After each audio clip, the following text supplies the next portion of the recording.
And you tease. Goddamn microphone. We are live in three, two, Yeah. one, and we are live. Welcome, everybody.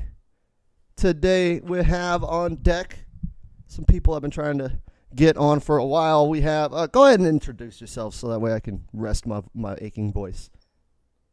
All right. I'm TGIFernando. Jackie And, Main. and The Klutch. tell us about yourself, Keala. I've been part of the FGC community since I was probably 15. Started off with Tekken, but I completely fell in love with Mortal Kombat at a younger age. Just never competed till like now, which is stupid. But I love it, but hate it at the same time. The time I have a has lot of come. thoughts on it. Yes, I have a lot of thoughts on it so far. This is going to be pretty exciting. There's a lot to discuss. I know there's one other idiot in here. Go ahead and say hi to the people. I did say hi. There it is. So today on deck we've got Fernando, who has been part of our community for a long time. I think I fought him in Combat League, and he frustrated the shit out of me because he's a Jackie main, and he's been here ever since. And we have Keala, who is trying to make strides to build a bigger FGC presence in Hawaii, which I think is really, really cool. Like, I'd like to see Hawaii kind of turn into the next Pakistan, in that, like, everybody sleeps on your community, and then out of nowhere, you guys just have killers. So Keala doing big things for yeah, Hawaii. just best believe, man. There's some killers out here. You guys need to take a vacation over here and go to one ghetto ass local, and I can guarantee you'll get 30 and old. Definitely. That's what I want to hear. I want Hawaii to put themselves on the map because everybody kind of ignores it as far as like the FGC, especially in America. Like, you have the Northwest, you have the Pacific West, you have the West, you have New York, you have the dirty South, Texas, and that's it. I'd love to see Hawaii put their name out there as well. And of course, we have Kabal Sack. He's being quiet today, but he's in there. I'm here. He's here. So we have a lot to talk about today, guys. This is going to be probably one of our biggest podcasts because there's so much going on in the game. Any opening opinions on Melina? Let's kind of cover that first before we get into the real meat of it. She seems like every Adenian. Fucking basic and really easy to play with high reward. What? You know, He went right in there. He said he had no fucks given right now. I've never been. I hate every Adenian in the game. I just hate everyone. Wow. This genuinely surprises me. I've never really liked Melina too much. Like, she was cool or whatever, but I think she looks sick as fuck in this game. Like, I actually might play her. I mean, she does look sick as fuck. I will say that. I just think she's gonna be easy to play. What? Oh my god! I'm gonna let you guys get your piece, and then I'm gonna go off. It's gonna get crazy in here already out the gates. I can feel it. Well, I mean, Hey, from better to when I get them back first saw around down. Melina, though, like when I first saw her, like back in the day, I was like, cool, dope, a pink ninja. And until like the 3D era, and I saw her face, I was like, okay. There's tit- gonna be a problem. Yeah, and so like I understand, like I'm not part of that whole biasness of like, I guess the fan base of her, but I know she was a bitch to fight against an ex. Oh I know yes. that from experience. So that's why I kind of had like a turn off to her a little bit. But then at the same time, when she came out, when we saw her through the combat cast and her trailers, I was like, she's too good. She's got a sub slide, a slide. The slide's cool, but I don't know if it's gonna be as good as Ball. That's true. But at the same time, like I don't hate her, but then like, and this was before they talked about everything else. But once I first saw her, I was like, oh, yeah, I'm gonna lab like I never labbed before against this person, because I can see where he's coming from with the whole quote unquote easiness, but I don't think she's gonna be that easy. I She do has kind bad of hope buttons. she has some. Yeah, she has some weird buttons. That's why. I was like, Like I'm not too sure. I don't hate her, but at the same time, I'm not. I'm just scared. That's all. I, He's I'm just honest. worried. What about you, Fernando? Opening thoughts on Melina? Yeah, I just think that she looks sick as fuck. Some of her rushdown options, like with the you were talking about with the slide, and I noticed that you could like cancel it, and there's a bunch of cool stuff that you could do with that. I might have to run that because the pressure seems pretty good. Yeah, But she's got a yeah, good mid. That's all I wanted. Good mid. I mean, I like my opening thoughts on Melina are basically go watch all of my Melina reaction trailers. You'll see. I'm pretty hype. I'm pretty excited. I don't think she plays like a basic bitch Indian. I think she plays better than all of the other Adenians because she's got like a hit confirmable string with a combo extender off of a good mid. Like, what's Sindel's good mid? 14 frames? Like, what's Katana's good mid? 10 frames but with a wonky hitbox that causes everything to whiff and you get fucking punished when you land a hit? Like, what does Jade have? No combos. So, like, she doesn't play like your simple standard Edenian. Well, now that you mention it, what I realized too is that what makes her really different from the Adenians is that the Adenians have Bad reaching mids. normals. They have reaching normals. I mean, Sindel, of course, she has that, fucking progressive cartwheel bullshit, the forward four, the spear, and then Jade has her wiggle stick to where that says "fuck you" to all your wake up options, and Katana has her fans, which adds another limb. Melina's the only one where I mean, I hope people use her this way, that she has to counter zone to get inside that pocket, which I Yeah. kind of like.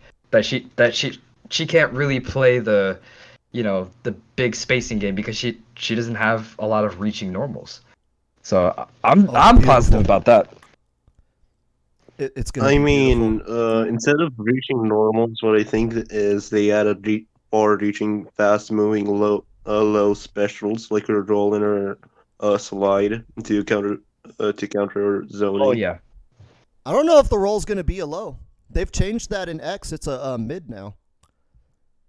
So, like, I could see them keeping Well, the no, roll a I mid. don't think it's gonna be a low. Yeah. Yeah, I also don't think it's gonna be a low. I think it's just gonna be super hard to hit. Yeah, I think the low profiling will make it a good counter zoner. But it seems like the run and slide is going to be the low option, and that if you go for the ball, you get the combo, but it's not a low. Whereas the slide, you don't get a combo, but it is a low. I think that's where they're going with that. Because otherwise, there's no reason to pick that I slide. think That slide looks pretty ass. Like, it looks cool as far as the animation, but as far as like something I would use, like why would I use something that unsafe that isn't going to give me a combo? So I think that's going to be the properties of it, is that you can either get the combo or you can get the low property in the mix-ups. I think I think it's meant for the mix-up, the thingy, because you have the command grab off it and the low. So I don't know, maybe Yeah, it looks like it's the built for only mix. yeah. I I think lost my Melina's going to be dope, though. yeah. I lost my She shit when they said that she was gonna have a command grab. I was like, oh, She had one in like, X. Same. She had command grabs in X. She had tick throws and all that. I think it was Ravenous variation was the one with the Yeah, command Ravenous. grabs. Yeah, like so she it looks like variation 1 is going to be like piercing. Variation 2 is going to be like Ravenous, and variation 3 is going to be like ethereal. And yes, I know my Melina variations because I actually do play the character, unlike every other fucking idiot Melina fan out there that never fucking plays the character. Like, I actually know her variations and moves in X and 9 because I actually am a Melina player. Sorry, I had to get that off my chest because it's annoying. It's annoying that everybody's a Melina fan now, and it's like, where the fuck were you idiots during 9 when she was really, really bad and she had nothing but zoning and down 4? And down 4 was broken, but that was kind of like all she had.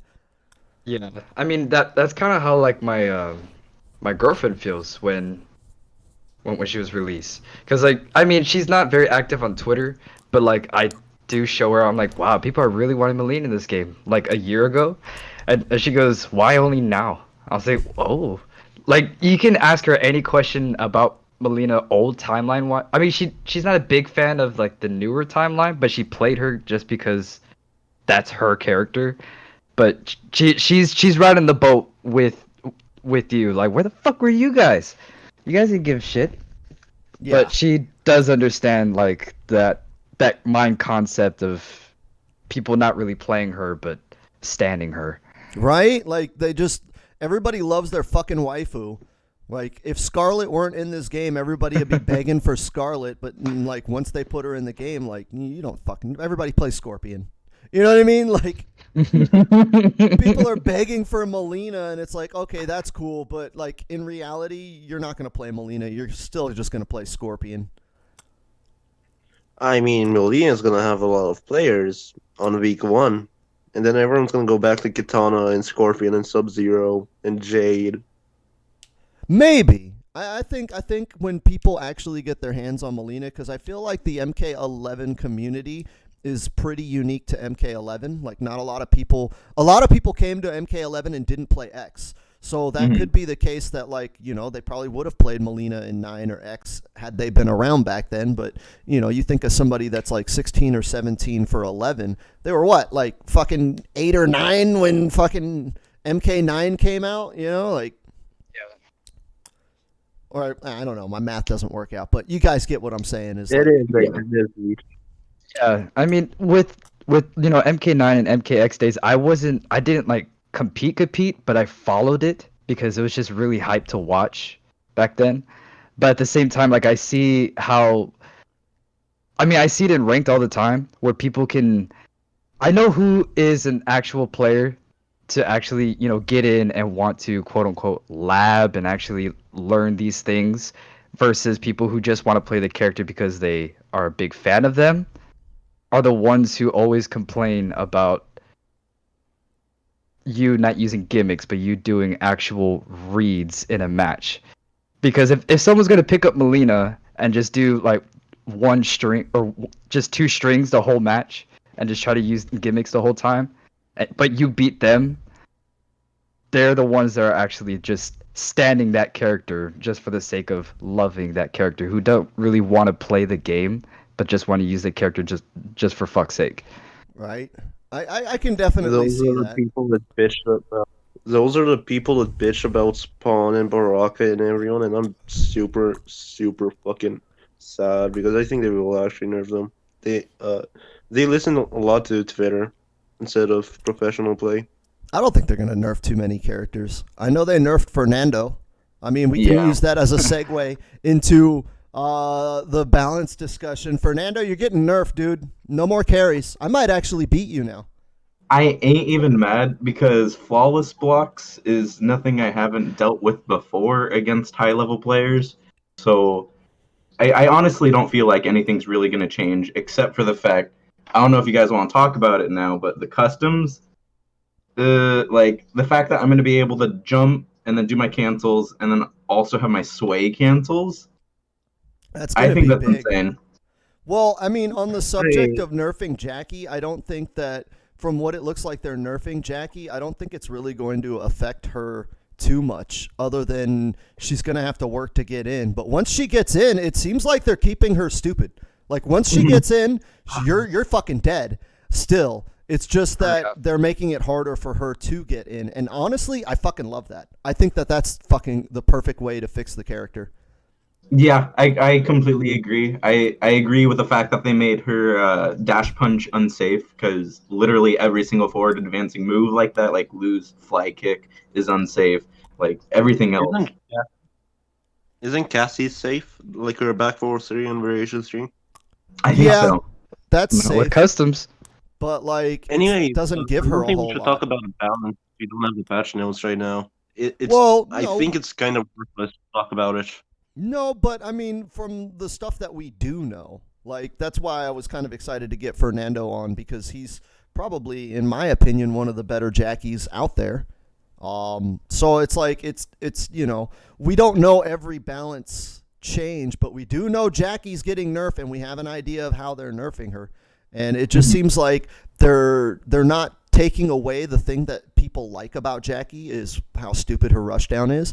They're just making it to where if you're gonna do that, you have to earn it first. And I think that that's a cool way to do it. They could have nerfed Leaf into the ground. They could have nerfed all of her buttons to be shit and basically delete her from the game like everyone's asking. But I think it's cool that they didn't go that route. They said, no, we have a unique character that people enjoy playing, and you need to just get good at dealing with it, and we're going to give you a tool to deal with it, and that is have better fundamentals. Because I don't think these nerfs are going to affect people like Fernando too much, because Fernando has the fundamentals to carry him through a match without having to use Jackie's bullshit. Well, Yeah. I mean, when everybody was like, what I got surprised is that when they released the fact that they're putting customs in this game, I myself and my friends, including my girlfriend, we got excited because of the fact. I mean, and the guys I talk to like almost every day, they do compete. They go to low kick esports, the Fight Factory. They actually compete. They're excited. But right when I got on Twitter, I heard so many people really not liking that idea, and I'm still trying to figure out why. Because since the game first came out, I did not want to learn or have to deal with 1/3 of a character every time I played. But now the fact that I'm able to use every aspect and anything viable to myself as a player, shouldn't that be more exciting?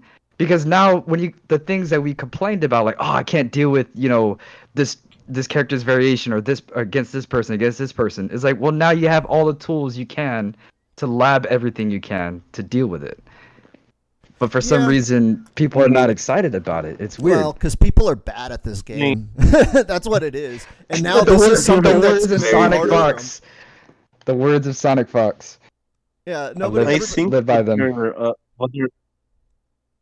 I think what they're most afraid of is that everyone is going to be able to break neutral in some sort of way, or everyone is going to be able to just do something that's broken. But I look back at MKX and MK9, and all you see are just broken shit.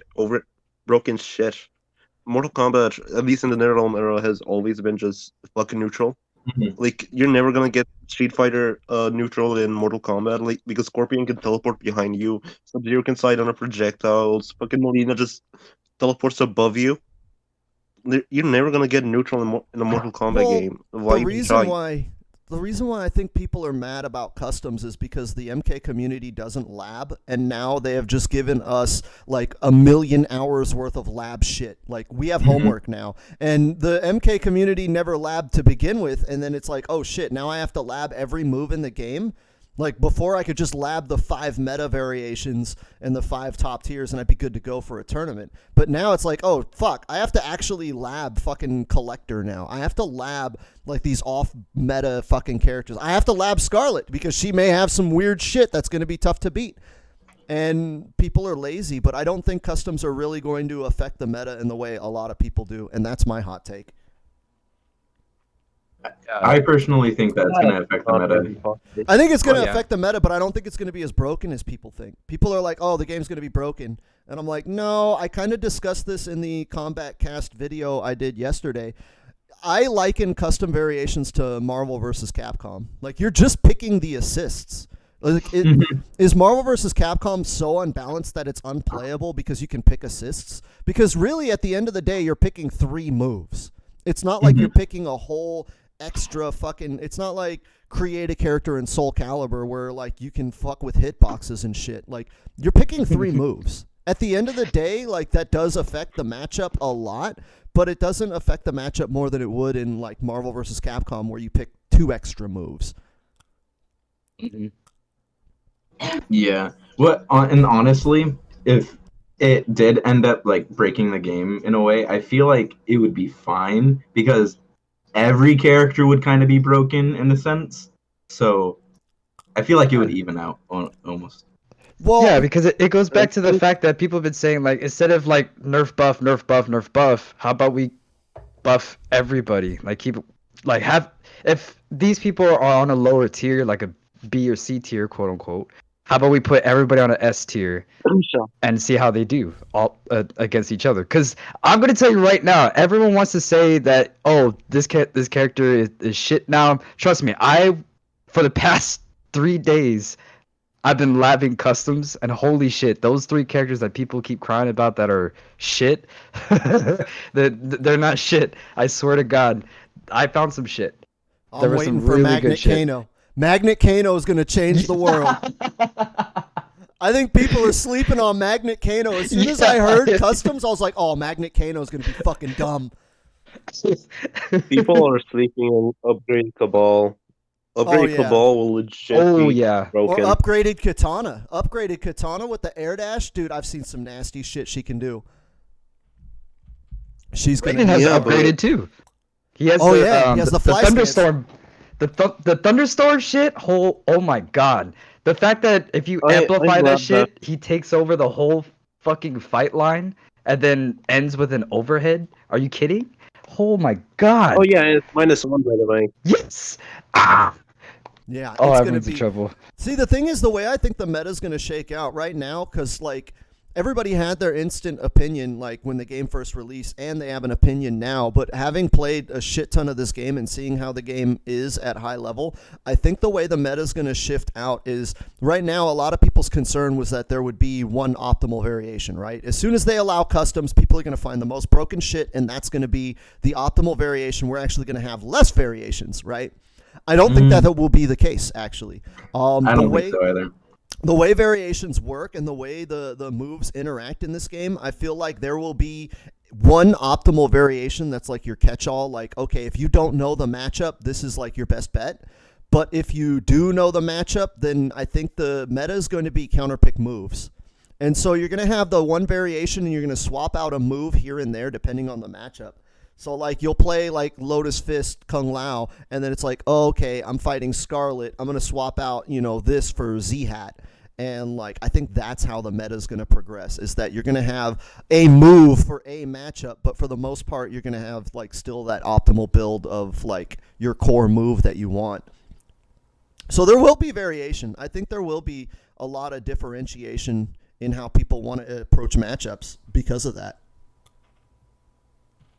It's more like variety in trying to read the matchup pretty much, because I could guarantee you, like, a lot of things that I thought were broken, I know the exact characters that can fuck up that quote unquote broken variation that I made. So I'm thinking to myself, okay, I need to have 2 other customs that can still counter that, because and like you said, the Magnet Kano thing. If anyone tries to play the spacing game, I can guarantee that can like accommodate for a lot, especially with people with teleports. But at the same time, I think for everybody needs to realize that in a way we just unlocked the game. They just unlocked the game for us. It's like the past year and a half was just like a tutorial mode. I think that same way. No, dude, it definitely feels like they took off the training wheels. To me, it just feels like what Maximilian dude just predicted in was it Molina's trailer or Rambo's trailer or this Comic Cast or whatever, one of his recent Mortal Kombat videos. He predicted that they were planning to do what was it, custom variations in rank, but they just had to rush the game. Well, I figured it was coming. Ed Boon made it very clear that that was his end game goal, was customs in rank and in tournament. Yeah, Mustard and Ketchup said that after Final Combat or whatever, Ed Boon came after them and said like something like, "Hey, what do you guys think of us doing the Wild Wild West sort of thing where you can choose customs and rank?" That should have been our first fucking clue. Yeah. Well, I think that this is definitely going to be awesome. I think this is the biggest meta shift in any video game ever.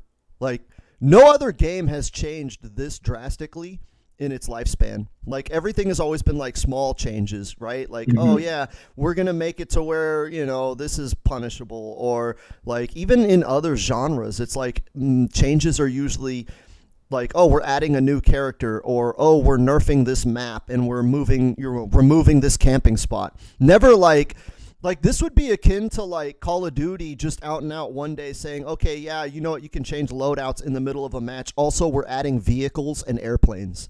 And it's like, what the fuck? I actually had the same mindset when with because okay, I'm just gonna say I enjoyed Dragon Ball Fighters like when it came out. It was pretty fun, but holy shit, did it really fucked me up knowing that they changed the assists or variation system. Like you can choose different variations of the assists, and that really fucked me up because I had no recollection or message to tell me so. I just loaded up the game. I'm like, what the fuck is this? Right? A, B, C. What the fuck is B mean? What does B do? Yeah, And then but now I think this is I love bigger that thing than the whole day. Yeah, it is bigger than that, and it's crazy that like I know NRS gets a lot of flack for a lot of shit, but I mean, whenever they post anything, I try to change up, the community meta by saying like, hey, bro, you guys are doing the best that you can. This whole custom shit is amazing. Keep keep it up because that's gonna want them to want to change more things for the better, in my opinion. Because if they're gonna be like, oh, hey guys, check it out, custom variations, huh? And if they get something negative, they're like, okay, fine, fuck you then. Whatever. Let's start Injustice 3. Fuck you guys. I think it's actually But- going to make the game easier to balance, to be honest. I think that's true, NRS only game companies that take risks. Yeah. Like whether it's story mode or gameplay wise. Yeah, I could agree with that. I agree with that, but I think as far as balance, like it's going to be easier to balance because if a move is stupid, they could just nerf that one move. Like right now, the way it is like, okay, if we have like say we have a super overpowered variation like upgraded Jackie. It's like if we nerf a lot of the shit that makes her overpowered, we're going to kill the other two variations. Like they're going to be shitty and they're not even as good as upgraded, but they're going to die because of upgraded. Whereas now it's like, okay, the leap is broken. We could just nerf the leap and like leave everything else intact because at the end of the day, like, we don't have to worry about other characters or other variations and ruining them in the balance by nerfing something. They could nerf the shit out of Leap and it'll be fine because it would only affect the Leap, not like her other two kits because you could just build whatever. Mm-hmm. Yeah, Martin was saying that on Twitter that the first round, he calls it okay, but that shit is not fucking okay. Every variation of Jackie is top tier. Yeah. Jackie is just really, really, really fucking bad to play right now. It just makes me mad just thinking about it. Well, I mean, I can relate to you because of the fact that I'm just gonna say it does suck. It does suck the fact that you're good with the character, you put the time in, you lab the shit out of that character, and all you get is backlash from even using that character. Because from my experience, like personally, I don't deal with many Jackies online in ranked. So, but I do know where people are coming from. But this goes back to like when the game first fucking came out. I was a Liu Kang main, and everybody said the same thing. The 4-4, the 4-4. But you'll still hear me say it to this day, like on stream. When someone does a down one, I punish with a forward 4 because it reaches. He doesn't really have much shit that reaches. And I always say out loud, you're not plus, you're not plus, you're not plus, you're not plus. Oh, that's going to be even bigger with the poke nerf. Oh, yeah. Exactly. Excited But for that. everybody complained about it until that one person who labbed the shit out of it, Sonic Fox, and then now people started using certain things against Liu Kang's forward 4, and I would get fucked up. I'm like, why does it have to be, you have to wait till a really high level player to do something? Watch like a 10-minute video on them, or watch a tournament 3-hour video, watch how he plays against Liu Kang, and it's like, I could do that too. I'm like, you should have done that in the first place. Right? You would have found it first. You just got to mash. At the end of the day, you got to mash. Sonic Fox even said it. They're like, how'd you beat Ninja Killer in Final Combat? And he's like, oh, I just mashed. He uses a lot of highs. Yeah, you did say that. He's like, oh, I just mashed. He uses a lot of highs. I just mashed. That's the secret to Mortal Kombat 11. Just fucking mash. Why didn't you mash? You got pokes. It's true. When in doubt, mash it up. I think that this. I like combat cast- they're gonna nerf ahead. that, aren't they? The Yeah, the mashing. Yeah. Mashing is going to be Oh my gone. god. I'm I so actually excited can't for wait that. I actually can't wait for Raijin Raiden and fucking Demon Dash Scorpion to punish pokes now. Right? I'm just interested to see how the frame data pans out because they said they were going to change a lot of it. And I called this out during my video on the Kombat Cast with Stephanie talking about like, oh yeah, you want to check them with a mid when they're mashing and blah, blah, blah. And I was like, wow, finally somebody at NetherRealm actually knows how to play this game, or at least they're letting us know that they know how to play this game. So maybe they actually are going to give people good mids to fucking deal with that shit. Because right now the meta is, do you have a good mid? Nope, you're getting mashed on. Mm-hmm. So like, yeah, like I think everybody's going to start having decent mids to deal with mashing. Like I think that's going to be a big change to the way the game is played. Well, that's what my brother told me. Like when I was playing against him, and then like afterwards when he started like playing ranked, and I was we just still talk on the phone. I was getting like really pissed off because of the fact that this new player kept doing, the down 4, down 1, down 3, like just over and over again. And I could literally just sit there like as he's whiffing his down 3, he's doing it over and over and over. You know those like really new players in Street Fighter 5 that just crouch and start like having a seizure with down 3 or down 1. Punching your knees the whole match. Yeah, the whole match. And then he told me, he goes, I think I know why people use down 1 way too much in MK11. And I was like, well, why do you think so? He goes, maybe because no one has really good mids. And now they're really scared to throw out that high because the down 2 crushing blow is well, that's insane. exactly it. It's like, fuck, dude, if I don't have any good mids and they haven't used their down 2 crushing blow, every time I go for a jail, if there's just a jitter in lag, like I'm losing half of my health just for trying to hit down 1 into stand 1. Exactly. And that's why I think they're kind of nerfing the. Oh yeah, they said they're nerfing the grabs too to like 130. Well, they've already shown that. Yeah, because like you said, like down pokes into grabs, that's a mid those are the only quote unquote good mids most of these characters have, and I'm with you on that I hope that we'll finally get good mids for for the whole cast, because that's the only thing they have is a low, which is a down 3, or a good mid, which is down 1 or their fastest mid, and a grab, which is a true mid, which is still weird because you say true mid and to whiff it you have to duck. Yeah, exactly. When you're ducking, you get hit by mids. Well, what killed me when I first started playing this game, because I come from Tekken, and one of the things, like an option select to stop grabs, is to down 1, right? When they dash in, you instantly down 1, because it's like he's dashing in, he may be going for a grab. And like down 1s will generally beat like down forward ones, which is like your universal mid, the little left-hand uppercut. Because Tekken has a lot of universal moves. So like, down 1 will get beat by a down forward one, but like it'll stop jabs and it'll stop grabs. And if they dash in, like if you time your down 1 right, you can option select and stop them from that mix. So like I did that shit in MK, and I'm like, why am I getting grabbed? What the fuck? Like, how does this work? And then, you find out that it's the whole true mid thing on grabs, and you're like, oh, wow. So basically, if they want to dash in and grab, I have to fucking make a read and hold that. Like, I just have to hold that mix-up, and that's very neutral defeating, right? Because, like, generally, neutral is I'm going to push buttons and stick buttons out, even if it's like a down 1, to keep you from getting in. But because grabs are a true mid, if I stick out a button and you hit your grab at the random time to catch me in the startup, like I'm getting eaten. I'm getting grabbed. There's no button I can stick out. Like the fact that you can whiff punish buttons with grabs it's crazy. That's why, like coming from Tekken, it was weird because a lot of who comes from MK when they play Tekken. Yeah, because they tried to do the grabs, the down poke grab, but Whoring main, I'm just gonna back three your dumbass, Right. because that's not gonna work. Right?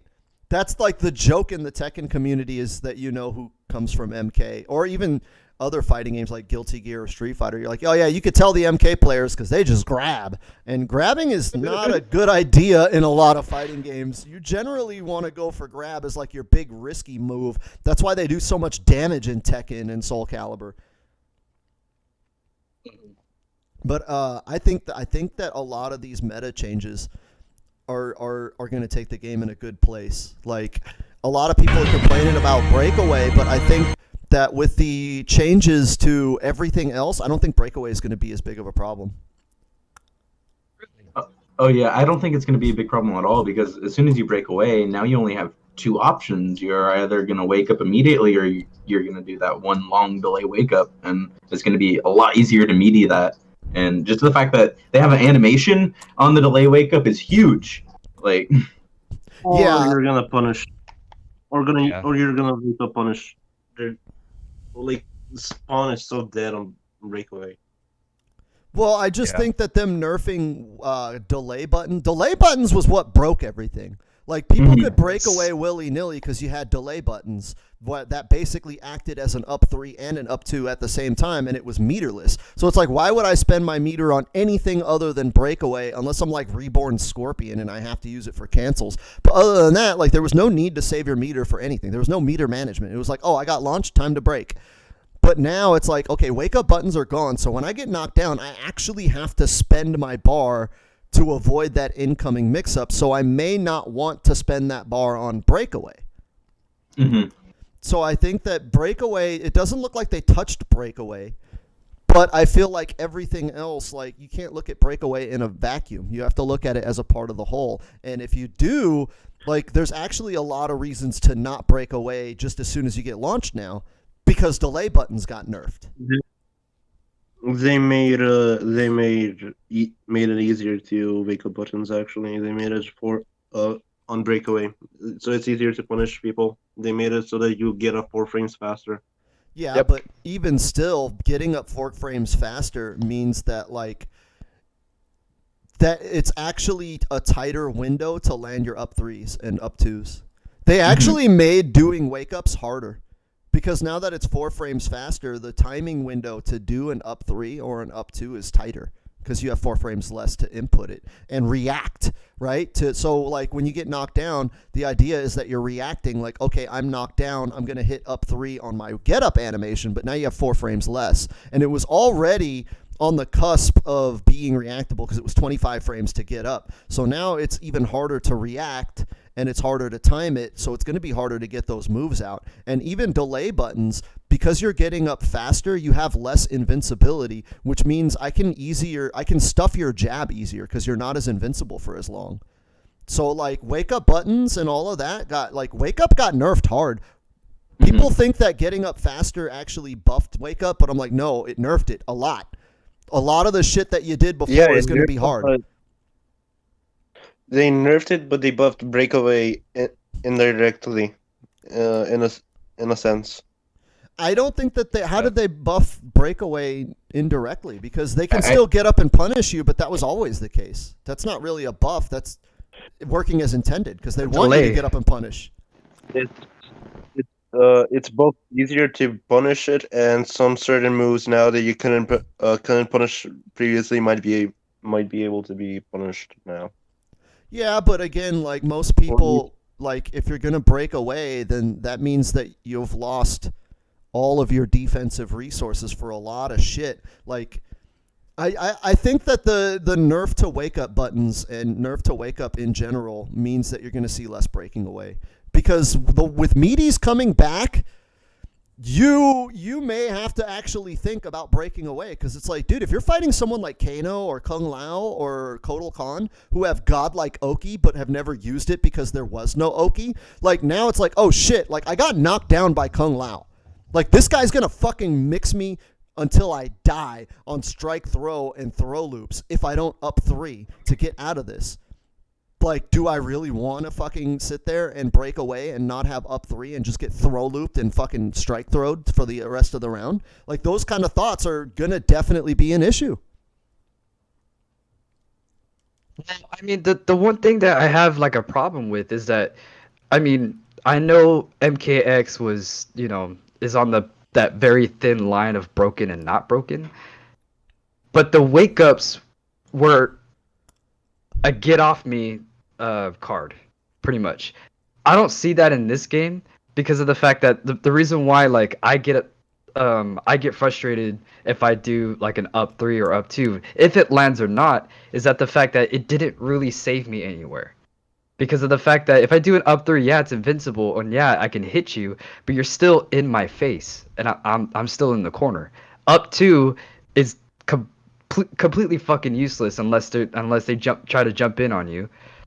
And then even the rollout, all you have to do is probably use Jade or Devora, take 2 steps back and just sit there and use stingers or the wiggle stick. So other than that, it's just the fact that these wake up options are, to me, in my opinion, are very very tough to see as useful because of the fact of these of these variables. Hmm. Well, no, I think that As comes of down to some- reads because, like, if Jade is doing wiggle stick on your wake up, just neutral duck. Like, you can make the read on that and counter it. Like, I think wake ups are very important for, especially if everybody starts having good mids, right? If they buff people's mids and now you have like a strong Oki tool, like up threes are going to be very, very important. Like, you imagine right now, like, okay, let's take away delay buttons and play the game how it was played at launch. Like, Kung Lao was fucking stupid at launch. Because at any moment, I could just do down 3 orbital hat or grab. They're both unreactable. It's literally a 50-50 on wake up. Unless you up 3, you're taking that mix. And I think now with the changes to Oki, wake up mix is going to become very, very strong. People are going to set play you. They're going to set play you on wake up with Oki. And a lot of characters are built for that. Like Kotal Khan is going to be absolutely a fucking nightmare if you don't have up 3s and up 2s. Because, like, he's just going to sit there and, like, on wake up, he's just going to sit there and do unblockable versus back 2. You jump to avoid the unblockable, he hits back 2 and gets a full combo. Like, Kotal Khan can do that shit. He just never did because wake up was stupid. You just delay buttons and now he's dead. Now you can't do that. So characters with good Oki are going to be fucking nasty. And you will have to up 3 to escape. Yeah, guaranteed. Like, think about fucking release Garrus, man. Like, how stupid he was on Oki until people had started discovering delay buttons. Like, Garrus was terrifying if he got a knockdown, and that's coming back. Hmm. So, like, I think that the change to delay wake up to where now you have to spend the bar to save yourself from pressure is an indirect nerf to breakaway. Because, like, now it's like, oh, shit, do I want to break away and like eat this mix up on wake up that he can loop back into itself, or do I want to just take the fucking combo, wait for him on Oki, and then up 3 on Oki to escape that way? And instead of spending 2 bars, I'm only spending 1 defensive bar, so I still have wake up or flawless block. And now they're making flawless block easier, so people will actually fucking use it. So, like, if people are going to be using flawless blocks, like, that's why I don't break away, because it's like, fuck, dude, I want to get my flawless block combos. Hmm. Yeah. And you also you also want orbiting head, right? I mean, Mortal Kombat 11's meter usage is just so much easier than Mortal Kombat X. Going back to Kung Lao, it's probably the only character's kill is dependent on your meter management. Well, no, I think Reborn Scorpion and Run Cancel Cabal, Ninja Shang, characters with cancels and stuff, you need your defensive meter for that. It's just like people don't really play those characters because they're very difficult. And like, most people that play Kung Lao just jump and teleport and dive kick like an idiot. Like, you don't really see people playing neutral with him. But I think defensive meter is going to be important. You're not going to want to waste it on breakaway. Like, you're just not. I just don't see it. 11's Kung Lao. MK11's Kung Lao is just MKX's Molina in the disguise. Maybe. I don't know. Kung Lao plays different from X's Molina. He doesn't have back 1. Well, no, but every fucking Kung Lao do some dumb shit that's minus 20 on block. Right? That down 3 spin. Down 3 spin. Oh my god. Oh my god. Just down 3 spin. When Who you fucking fucking- cares? When you when you fucking Breaking picked up Z Kabalin. hat on me and you did down three spin 5 times in a row, that shit was fucking dumb. Right? And I'll just keep doing it. You got to block. Stop pressing buttons. I got down 3 spin. I tried mating him like in the beginning of the game, but what did I say? I said, God, what is with these like his 1-2 or anything that deals with punches that isn't forward one? I just told myself, why does he have these small T-Rex arms? Why is he not reaching that well? But then once I learned, like I saw like Foxy use Kung Lao, I'm like, oh, okay, now that makes sense. Right? People always bitch about like jumping Kung Lao's, and I'm like, have you seen his wave dash? Jumping is his neutral. Like that's what he does. He doesn't have movement other than jumping. Yeah, he's gonna jump a lot. Because you see, when I play other characters, I hardly ever jump. But with Kung Lao, I stay in the air. The real question is though, are they gonna bring in a Wi-Fi filter? Doubt it. Doubt it. No. Okay, I need to get that off Their my fucking chest. population is Wi-Fi scorpions. They're not gonna do. Their population 19% fucking Wi-Fi scorpions. They're not just gonna gate them from the other 10%. Yeah. So going back to what Badger said about, get Hawaii on the map. Can we fucking please expand, some servers over here? Because I don't know why, but Honey Badger he could be on the like farthest west coast to connect to me.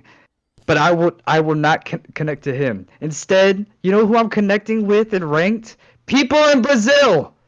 Why? Why is that? Because I don't understand. Worry, man. I'm from Macedonia. I'm getting people from fucking Asia. Like I see the gamer tags, and I'm just like, okay, that's Well, that's a Brazilian name. Oh, that's a speaking of- Mexican name. I'm like, why not United? Why am I not connected to anybody in the mainland right now? Speaking of weird. Brazil, did you guys see that shit that Brazil's Twitter posted? I think it was Brazil. No. Maybe. You guys didn't see that shit? Crossplay and all The that. crossplay, yeah. Oh, yeah, I saw that one. Yeah. It's So a you're gonna dope, be but fighting if more they don't Brazilians. crossplay the cost, then it's just not. How many Wi-Fi people did you fight today? It's Brazilians of white people. Or Wi-Fi people. Brazilians of Wi-Fi people. And some white people. I fought white people too. I think that, well, first of all, the way the rollback works is why you're getting people from those countries. If there's nobody playing in your area, because it tries to match you up with skill before connection. Yeah. So Yeah. if you're in Hawaii and there's nothing but scrubs on when you're on, and all the killers are in like Brazil or Mexico, it's gonna match you up with them before it matches you up with scrubs, because the way they kind of prioritize matchmaking is they would rather give you a good match that's laggy rather than a bad match that's not laggy, because a bad match that's not laggy is not a good experience for anybody. The guy you're playing just gets their ass kicked. They get frustrated and want to quit. You're bored, so you want to quit. But at least if the match is laggy but it's close, you can say, all right, well, that match sucked, but it was at least a good match. Like, that guy was fine. Like, I'm, satisfied in my performance, and they're satisfied in their performance, even though it was laggy. So that's why you're getting like those shitty like connections over people in your native region. Because probably there just isn't anybody very good on at that time that you're playing, and all the good people are in another time zone. Yeah, but also too is like when I ask for games with a lot of people, they could be on the West Coast in the United States, but like compared to God, what was the guy I connected with? Andre Verga, like that guy was 25 ms and wired, but yet going against like someone like I don't know, not Coisy, what was it? Slink So Wavy? Why is it 146? He's in my country. That other guy with the 25 ms that looks like he's living in my basement right now due to the connection. And that it blows my mind. I mean, the same thing that goes for me in Tekken. The reason why like MK11, Street Fighter 5, and Tekken is really high here is because with Tekken and Street Fighter 5, hot take, we connect better to people in Japan than I would do with you, Badger. Well, yeah. I mean, like, That's weird to me. That is you're so closer weird. to Japan than you are to me. Like, I mean, yeah, there's like an ocean that separates you from everybody else, but like I think logistically, like you're closer to Japan than you are to mainland US, right? If I'm not wrong. I could be wrong on that. I mean, we're more closer. Like, I think Japan is only like maybe like what, like 50 or 100 miles like further away. But the ones we're closer to is like the Philippines, and Polynesia, Samoa, all that kind of stuff. But other than that, we don't really connect to them easy. It's just the fact that when it comes to like games like Tekken and Street Fighter 5, I connect to them better. I But in think I've solved MK11, your I'm problem. connecting to Mexico. I think I've solved your problem. So when you go into the game, you're talking about the countries that are closer to you, like Malaysia, Philippines, like all of that. You Yeah. know, Mortal Kombat's banned in most of Asia, right? Like you're not going to get matches with people in Asia that are going to give you a good connection. It's going to give you the next best connection, which is probably going to be Latin America, where it's not banned.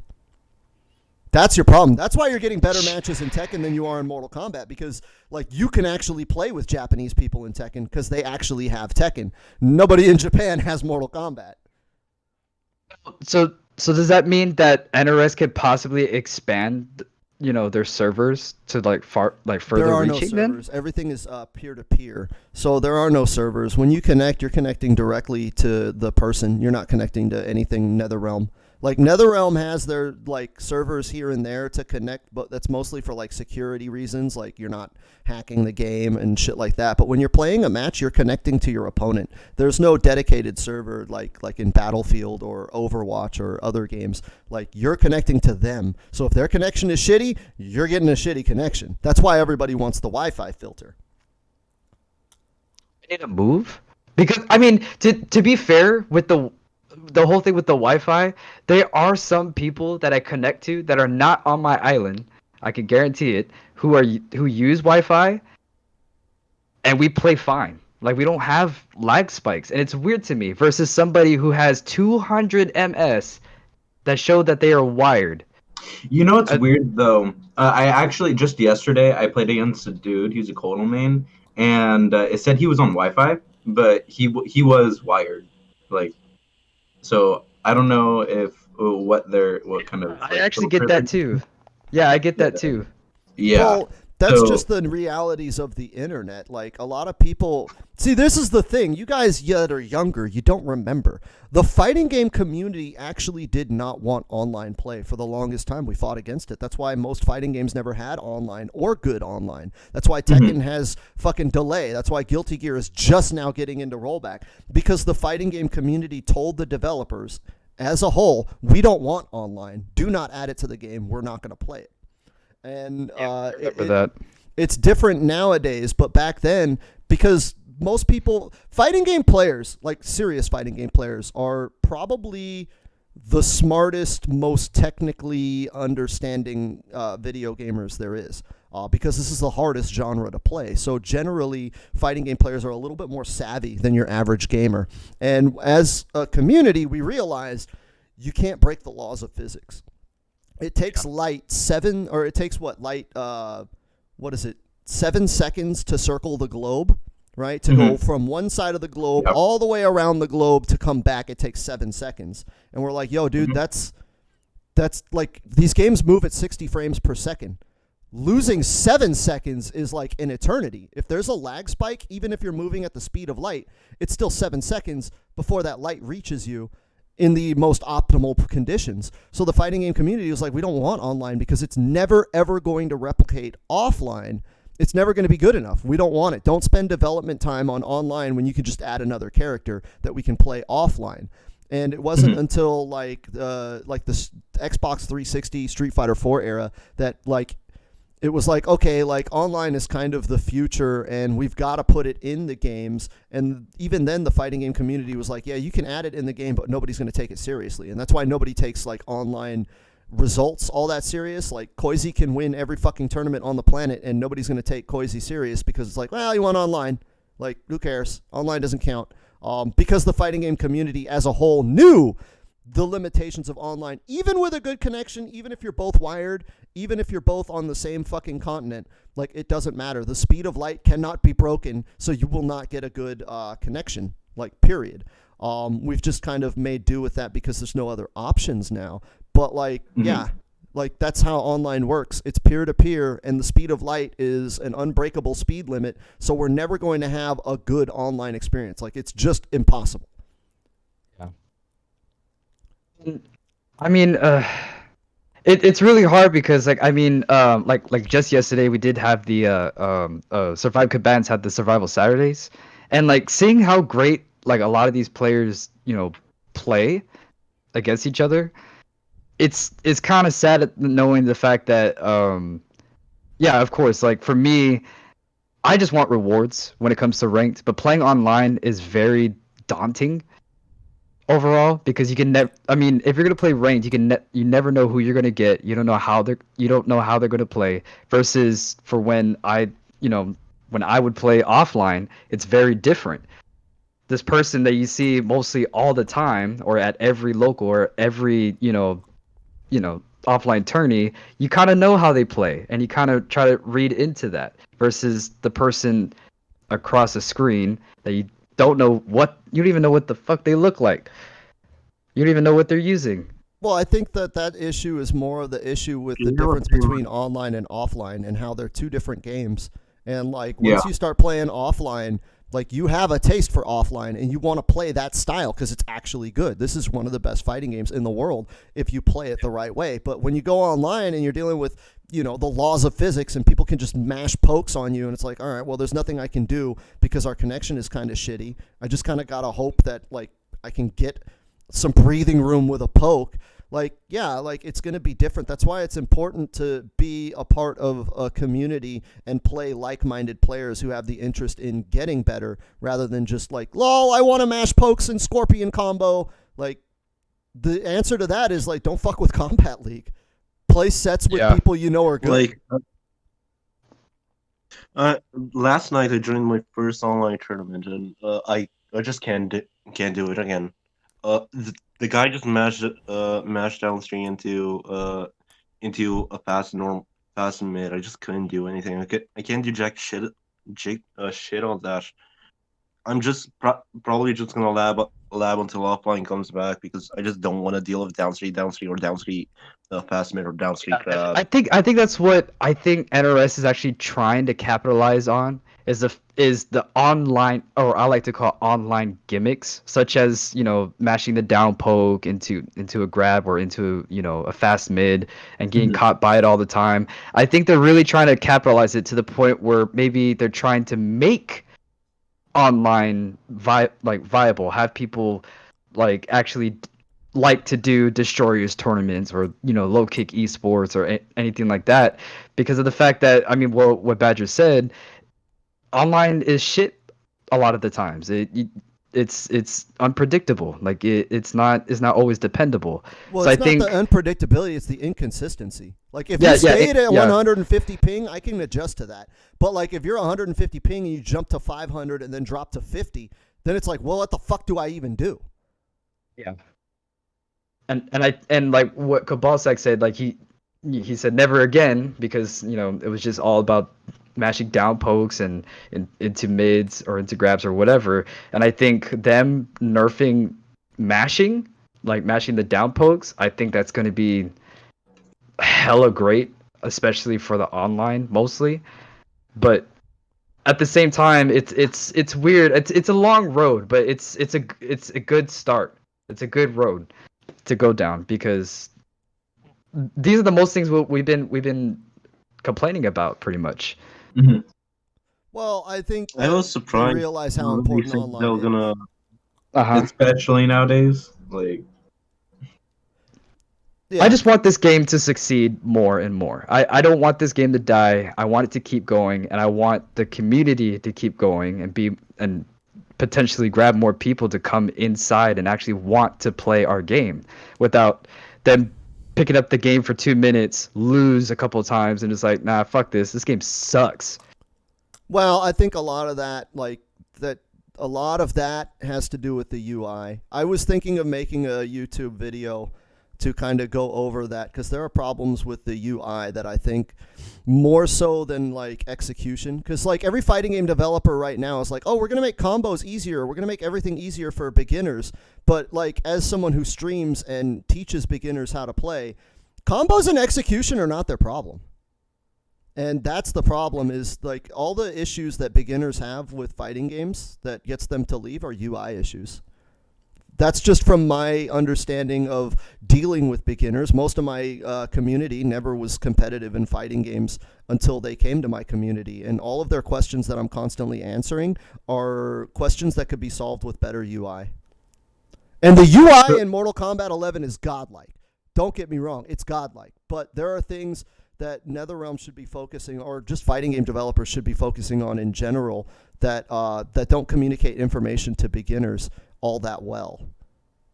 Yeah. So what specifically do you think that the UI team needs to work on? Well, one of the first video I was thinking of was hit sparks. So like this game doesn't do a good job with hit sparks in communicating information. I would do color-coded hit sparks first of all and make them more noticeable. So for example, what I was saying is a lot of people when they get into a match, they're like, I don't know when to do something. Right? I look at my YouTube comments and people are like, oh man, what do I do about staggers? When do I press? When do I do a stagger? When do I do this? And it's like that information of when to do that in the pace of a match isn't cleanly communicated to the player. So I would start with hit sparks and I would color code them, right? So if I do a move and it's blocked, it would be blue. Right? And that would tell the person defending, okay, it's blue, I blocked, I'm safe. And the person attacking would say, it's blue, they blocked, I didn't get the hit, but I'm safe. Then if a move is punishable, I would make it green, because green means go. And the player who blocked it will see the green light and say, oh, that move is punishable, I can press a button now, go. Green means go. If the move connects and actually hits as a clean hit, I would put a yellow hit spark. So that way the player who attacked can say, okay, it was a clean hit. They weren't blocking, but they were not attacking. So I can use that information later in the match and say, okay, yeah, this guy likes to move or this guy likes to shimmy because I'm getting all these clean hits. So he's not going to press buttons. I can move in and go for grabs. Then if the move connects and it's a counter hit or a punish, it would have a red hit spark. So that way you can sit there and say, oh, I hit them, but it wasn't a clean hit. They were pressing buttons. So that way I can sit there and say, oh, okay, this guy mashes. I can set up frame traps to catch him mashing. And then you can kind of strategize from there. But that information isn't really easily communicated to a new player. A new player is just sitting there getting block strings all day and grab mix-ups. And they're like, when can I actually do something? When can I push a button?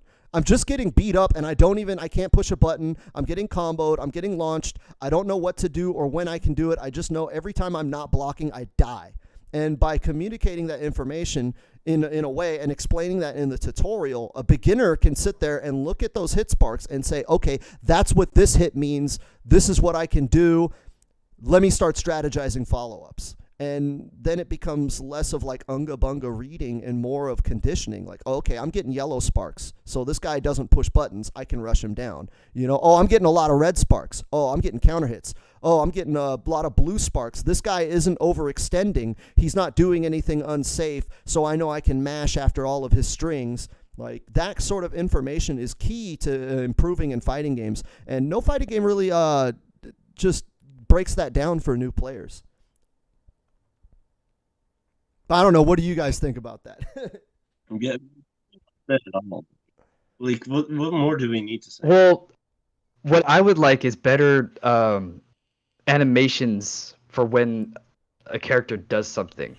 Because, I mean, I think a lot of people can, agree with this, is that when this game first came out and Garrus used the sand trap, you did not know when that fucker did it until you see a sand on the ground. It's because his stance, the way he stands up, if he doesn't do anything, not blocking nothing, he literally just waves his fingers. Yeah, and but I think that move was designed to be unseeable. No, and what I mean, like, with everyone throughout the whole cast is that everybody, you can't, like, for example, like, what I struggled with was Sindel's forward 4. you didn't really see that once you block the first hit, and then she does the backflip. I realized not only the 4-4, but every move that she did always put her in the same stance animation of neutral. And I know that that can apply towards, the mix up when canceling strings, but at the same time is that like when you look at Tekken, if you block the low and they try to kick you, if you blocked it, it literally just shows an animation where like they kind of like oh my leg, and you Yeah, can see that. but I Yeah. mean, I don't see that as an issue that different hit sparks wouldn't fix, because hit sparks would be universal for the whole cast. Yeah, so for having sure, different yeah. animations for each character and each move would be a lot of work, and yeah, it would be helpful. But having different colored hit sparks would display that information universally across the cast that anybody can understand and implement in their gameplay, instead of having to memorize every canned animation of like, oh, okay, like this is this Baraka string and this is his recovery. Like, Mhm. that means I can punish. It's like, oh, I got the green spark. That means push buttons. Yeah, I and- think- yeah, that's what I'm saying. Just like changing the animation or some type of animation or adding a different animation, like you said, with the sparks, the different colored sparks, it would really help with teaching for newer players on what to do and what not to do. Because Yeah. I'm still letting go of block. I think that's a great idea, but I think that there should be an option for it rather than it being automatic. Because I just don't want the game to teach me, and then I could learn myself. You know? Well, I mean, they could have it as a default option, like the negative edge. Have it as a default, because beginners aren't going to know to look for that, and advanced players will look for it to turn it off. So have it as a default option, and then if you're an advanced player, you can turn it off like negative edge. And if you're a beginner who needs the training wheels, it'll be on by default. But I think that a lot of the issues with beginners and a lot of issues with like player retention is that the information just isn't really communicated to a beginning player in a way that they would understand the flow of a match. Yeah.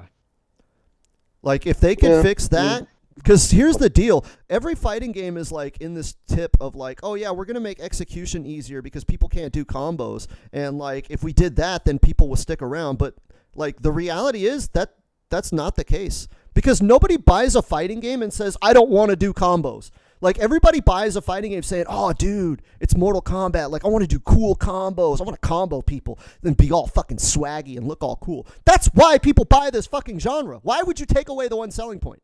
Like that's like fucking having a No, that's just first-person shooter incorrect. and taking away headshots. Nobody plays a first-person shooter and No, says, oh, I don't want a headshot.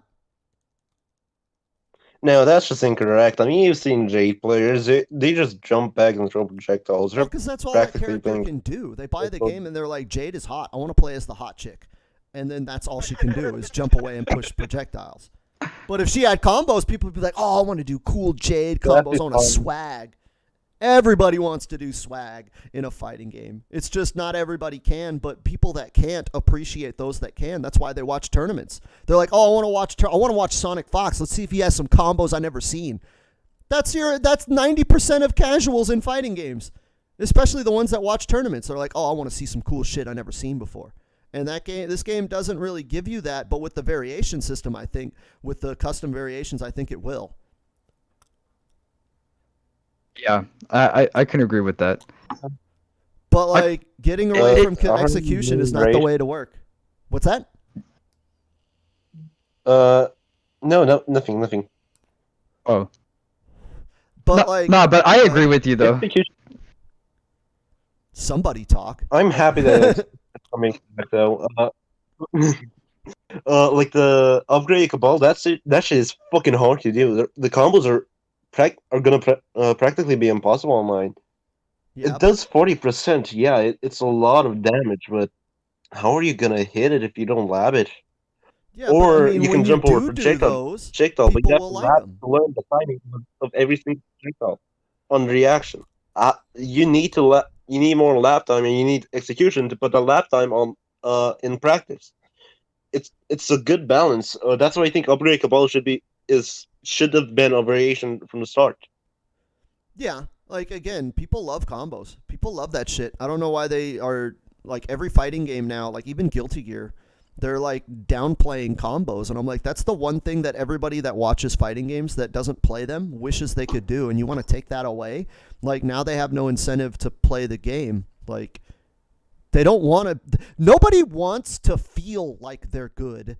Everybody wants to actually be good. And if you make it easy, then that means that you're not actually good.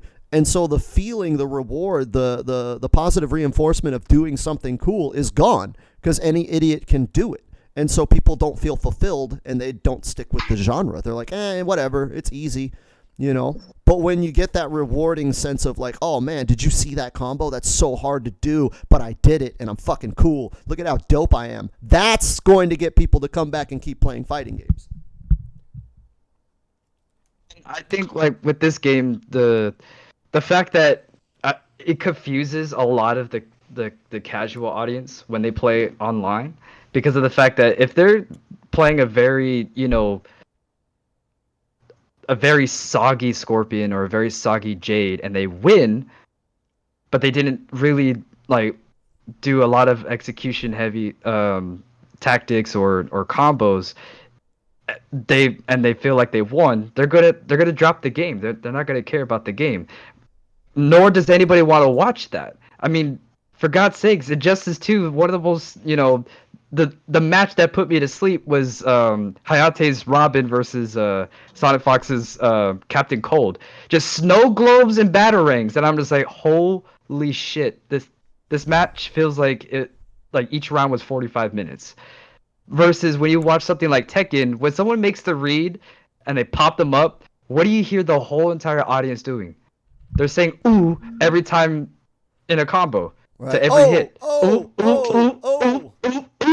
It's like, it's cool, it's fun, because when you hear that slap against the wall, or when you hear the combos going boom, boom, boom, boom, like, it gets you into it. It makes you want to do that combo. Or like for me, the reason why I chose Horang is like, how the hell did Speed Kicks do the 3-4-3-4-3-4-3 wall carry into like a wall splat combo? I was like, that's dope. That's cool. Versus somebody who gets like a not like an 8 or 7 hit combo with 2 crushing blows, and then the guy's dead. He has no chin. He's gone. Gonas. And then you're just like, wow, that was easy. Wrong is dope. Well, I agree with you entirely, and I like, come on. This brings me back to when I first got into competitive gaming. And like, I remember I used to go to this anime store, and the dude that worked there was an obnoxious twat, and I couldn't fucking stand him. But he introduced me to like Evo and the fighting game community, because there was an arcade next door to the anime store, and I used to just wreck everybody in like fighting games. Like, I was known. I was the one that, like, if I put my quarter down on the machine, nobody, like, people dropped. Like, they'd be fighting the computer, I'd put a quarter in, and they would walk away because they're like, I'm not fighting that guy. Fuck that guy. And I remember the dude at Anime Store was like really big into Evo and was like, oh, you're nothing, man. You're I fucking play with the Evo guys. And like, he showed me like footage of Battle by the Bay, which was like the first Evo. And I remember watching, it was old Sagat mirrors, like the whole bracket of just Tiger, Tiger, Tiger, Tiger. And like, I remember watching that, and I was like, these are the best in the world? Like, these are the best players in the world, and they're just sitting there spamming Tiger shots. And you don't understand the skill behind that. And I remember telling my friends, I was like, yeah, man, I just watched like the World Championships of Street Fighter, and it was just a bunch of old Sagat spamming Tiger shots, like mirror matches, the whole match. And my friends were like, but what about combos? And I was like, yeah, they didn't do any combos. Apparently that's the best in the world, is spamming Tiger shots. That's how you be good at Street Fighter. And me and my friends who all played fighting games were like, dude, we could beat that shit. Like, if that's the best players in the world, we could fuck those guys up. We know how to do combos. And that's how I got involved in the community. And like, yeah, at the end of the day, there's no beating old Sagat Tiger shots in ST, like, unless you're Balsam or Brawlrog.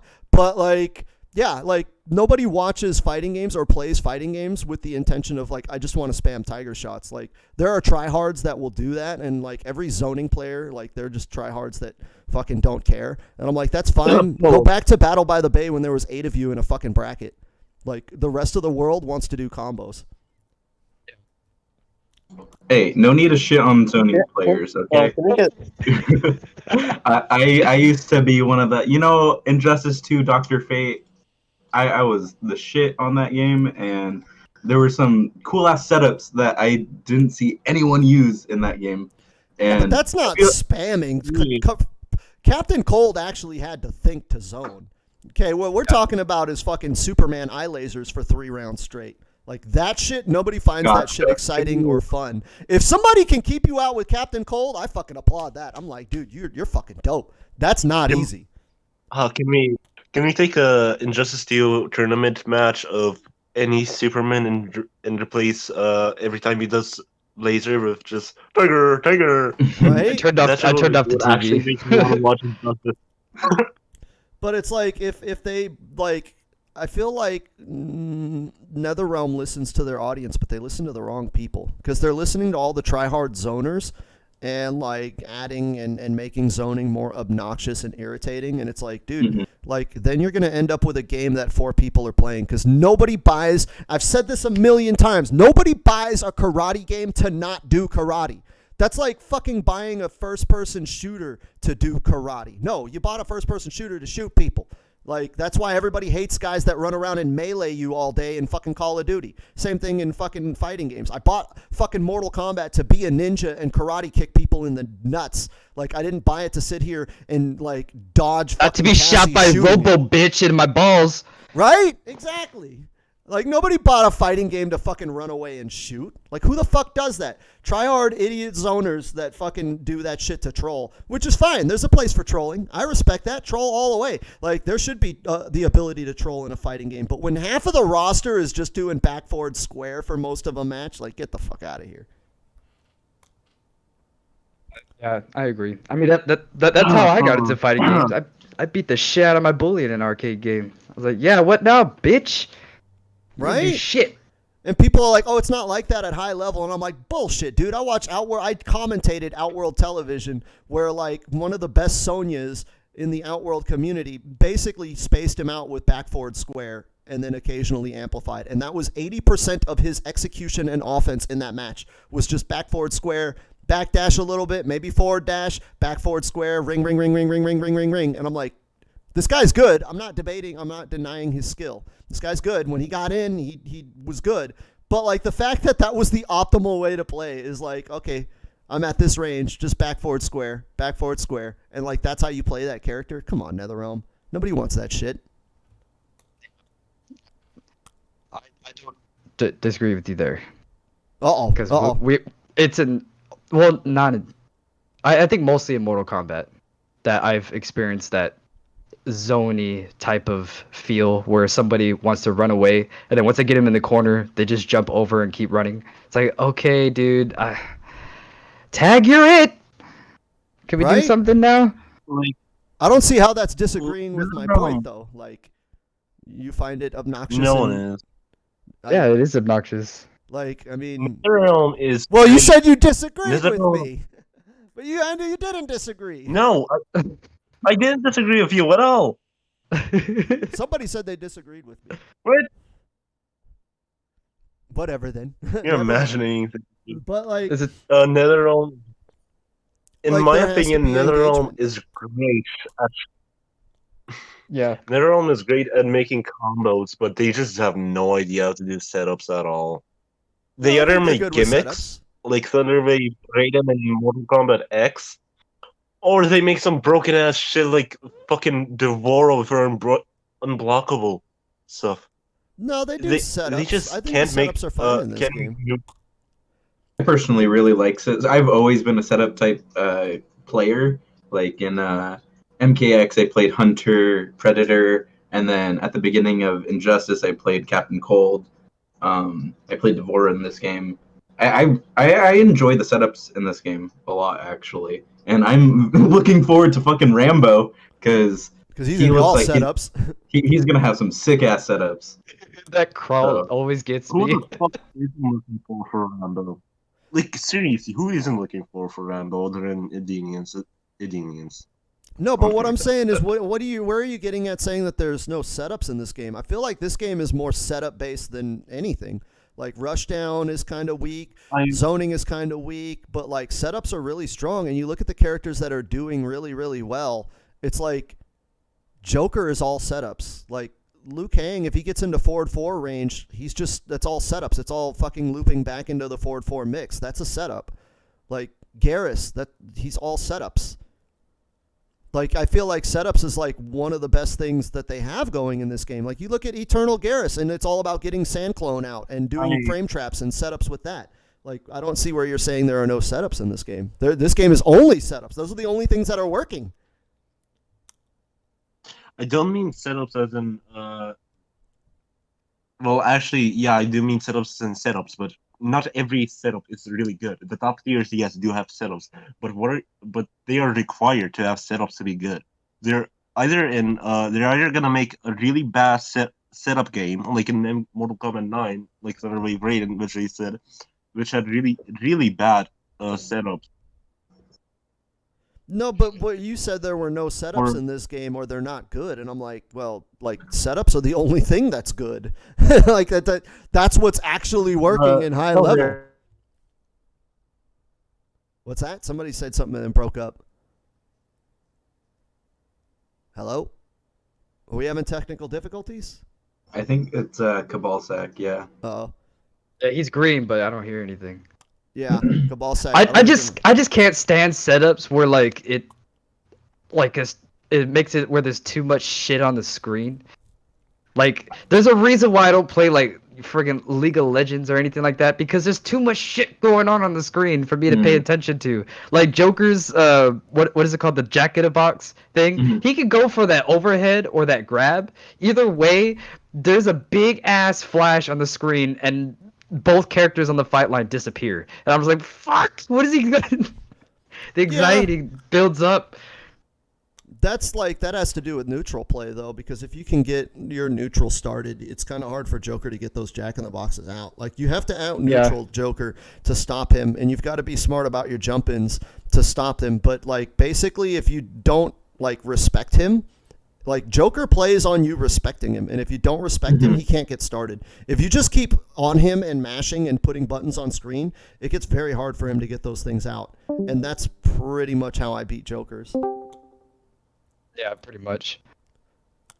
But I think this game has tons of setups, and like I think that's actually the one thing NetherRealm gets right is setups, and their set play in their games is like obnoxious. Like, it's so oppressive and good. Like, when they make a set play character, you're fucked. Like, that's how I could sit there and just blow people up with Devora and like perfect people, because it's like, oh, you don't know how to escape the fucking Ovi loop? All right, well, you die. Yeah. The set play is insane in NRS games. I love it, though. Like, Hunter Predator, when you launch someone and you do back 2-2 into fucking trap, and then they land on the trap, they have an option to wake up with armor, which will break after a meaty, or you could just hold the overhead low or low overhead mix.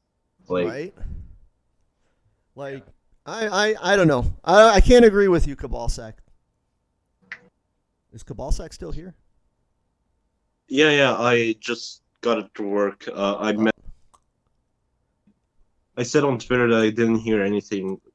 You guys hear me now, right? yeah. Yes. Yeah, we hear you now. We are at an hour and a half now into the podcast, though. We should probably wrap it up. Any final thoughts from you guys? Last. Upgrade Cabal is going to be top tier. And Buff Shotgun. I'm excited as fuck for custom variations. Terminator, he's gonna get a fucking teleport and 50% BNBs. Like, And the whole extended strings. Have you seen his extended strings? yeah, that shit's insane. No, they suck. I mean, I guess we'll see. We'll find out. He has a reset of the extended strings, but like he has to spend meter, and it comes from a 19 frame overhead or 18 frame overhead. So I don't think it's gonna work as well as it should. We'll see. Other final thoughts? Let's give shout outs to social media. You guys, tell everybody where they can find you. Same place as always, at Kabalin1 on Twitter. You can just find me on Twitter and Twitch. My Twitch name is FGC_Keala Klutch. Twitter handle at Klutch Kupono. I know that's really hard, but trust me, I'll find you. Trust me. But yeah, overall, I'm just excited for everything. Me too. I can't wait to see what everyone has in store. And guys, for the ones who are scared for custom variations, it's gonna be okay. Shush. Hush. I got you. Custom variations are gonna be very fun. You can find my Twitch at twitch.tv/TGIFernando, and my YouTube is youtube.com/TGIFernando. What is your YouTube name? I'm gonna subscribe to that You can Twitch forget dirt. about Fernando. TGIFernando. Right? If you Just guys forget DM about me your it. links to Doesn't your do Twitch and your YouTubes, I'll put them in the comments or in the description. But yeah, you guys know where to find me. You're on my channel. So yeah, go follow me on Twitter and Twitch if you're not already. But chances are, if you're watching or listening to this podcast anywhere, you already follow me. So fucking subscribe to my Patreon or some shit. Buy my merch. I want to thank you guys for coming out, me. man. Yeah, of course, man, it's been fun. Yeah, I want to thank you guys for coming out. I really appreciate it. I had a blast. We had a lot to discuss, and hopefully you guys can come back more frequently, and do more podcasts with us. Yeah, that'd be sick. Sure. But that's gonna be it for me because I gotta fucking pee. I'll see you guys later. All right. We'll see Later. you later. Ciao. Shoots.